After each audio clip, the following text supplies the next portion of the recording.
Hey everybody, Papa Gord here, and what I'm doing today is just a little bit of housekeeping. I've realized over the last few live streams that there are still some Black Series figures I just haven't talked about, reviewed, shown, what have you. So because there's really nothing coming out up here in Canada that I don't already have, I figured, why not jump back in, try to remember what figures I haven't looked at, and just fill some gaps. And with that being said, this one's gonna be, I swear, I don't know, Scout, is that 3 fingers? I don't know, I only made it to Cubs. So I can do a Beavers, that's a Beaver promise or whatever. This one shouldn't be that long. So, first off, I'm gonna say, hopefully you've seen my top 10 figures of 2020, because if you have, that will lead right into this. If you haven't, it doesn't make a difference, but go watch that anyway, because I would appreciate the views.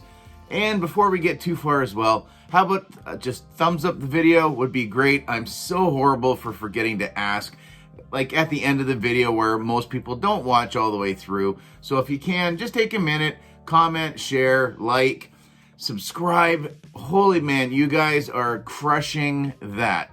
We are so close, I can almost taste it. So that's out of the way. Let's just get into it. So with my top 10 of 2020, this guy, the Imperial Stormtrooper, was my #1 figure. For obvious reasons, he just looks fantastic. It actually looks like there is a little person inside of a suit of armor. And he's shiny, and he looks like he should. And if I got the seal of approval from an actual Stormtrooper, TK6287, aka Brian, then I must have picked pretty good. So yeah, he is just great. You can give me any variation of this and I will be very happy. I mean, you can kind of see over here a little bit that we have kind of a, not a huge rainbow of colors. The clones are a lot more colorful, but we've got black Stormtroopers, we've got red Stormtroopers, we've got red and white Stormtroopers. So we've got a few different kinds. So we're not going to talk about him because I've already done that. I am just going to just show off a couple of variations. And the first being the Remnant Stormtrooper. Thank you, Brian, as these guys still haven't made it to Toys R Us up here in Canada yet. So this is still, as far as I know, an American exclusive. So eventually, but this is the Remnant Stormtrooper, exact same mold. I love it. It goes right along with the Biker Scout as far as that orangey dirt look, which he's got, you know, down on the midriff, definitely a little bit more up on the chest armor, up on the one shoulder piece, and then he's just got that I don't know, degraded armor look to him down here. So again, while the application I don't think is perfect, it's not bad. I still love it. I still think it looks great. This would be the one that if the helmets were really severely warped and I couldn't get them to come back, I would probably consider heating the heads, popping them off, and using the heads as diorama pieces for a Mandalorian diorama scene.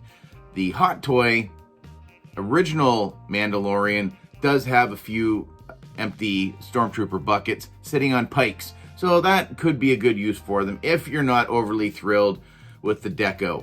I like it. I like the mold. So that is the Remnant Trooper. If you haven't really seen him, I mean, yeah, right up here, there's a little bit of a gaff with the crossover with the black paint across. But other than that, this one I think is pretty seamless. Let me go back and look at this one. Yeah, see, that one's got a nice clean look across the brow. He's not as clean, but I don't care. I still have one, and I'm very happy for that. And then last but definitely not least, red is one of my favorite colors. My favorite hockey team is the Red Wings. don't judge. We're going to come back eventually. And that would be the Incinerator Trooper. I don't even care. Well, I do care that he did come with the main accessory that he should have come with. But I love the fact of seeing the Stormtrooper done with a deco paint job like this. That it's not clean. That it's got like, almost like it's got paint runs coming down. I'm getting severely close to his crotch. But you've got the scratched up paint on the forearms. And same going under the chest. And again, it's not perfect on the head. There is some rough patches going all the way across. And it is awesome. Between how shiny the white armor is and how glossy the red is. But that pauldron, that's honestly, when I have said accessory inserted into the pauldron seems to draw my eyes to him. And I just think it's great. Yes, it is disappointing that of all the things they could possibly cock up, they did, and that was to put the tanks on upside down. Now, I have seen a few customizers do a hack and move job or whatever. I'm not going to do that because 1, I don't trust myself. 2, I don't trust myself. And 3, I just don't trust myself. There is a cutout behind his little, I always consider it his Pringle can. It kind of rides and rests into that groove a little bit. I have seen guys, what they do is they shave that piece off. Good for them. I just can't do that. I just can't. If I could get my hands on a few, maybe I might try doing one. Because honestly, we only ever see one in that one episode of The Mandalorian. But it doesn't necessarily mean that there is only one Incinerator Trooper. They're not going to go, hey, who wants a red paint job and a giant awesome flamethrower? We'll draw straws and suit up. So there are definitely more of these guys. I hope we haven't seen the last of the Incinerator Trooper. It looks like we've already seen, I think, a Mortar Trooper, which basically has a yellow deco, which, bring it on. I will take all of those all of the time. So that would be him. I will put the flame effect in.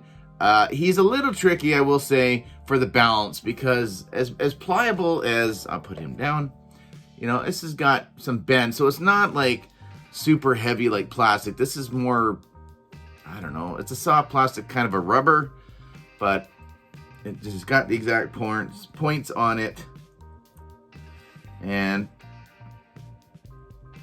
pokes in like so. Like, holy heft, man, that is awesome. Probably, if I would have done my favorite accessory of the year, this may have been my favorite accessory of the year. I think that is great. I love that translucent effect. What would have put it over the top, and I know they would never have done this, was to have maybe put like a little light in the tip, and then maybe had a little switch on the, I don't know, a little watch battery, and had that light up. There are probably guys that have done that. I'm not going to be one of them. But that's just, my little quick, oh man, now I got to try to get them posted again, but that's okay. That's just my little quick recap of a couple of figures I haven't shown. Maybe I've unboxed, but I haven't really shown off to you guys. And that's all I was going to do. So, figure of the year, 1 version, 2 versions, more versions, please. I'm going to put those down, and we're going to close this out. So again, guys, thank you very much for your time. I appreciate every one of you. Anybody who's new, again, welcome. Spread the word. We are in striking distance of making me finally shut up about monetization. So, and that's probably a good thing. But anyways, guys, again, comment, share, like, subscribe, all that usual YouTube mumbo jumbo. We'll see you again next time. Later, eh?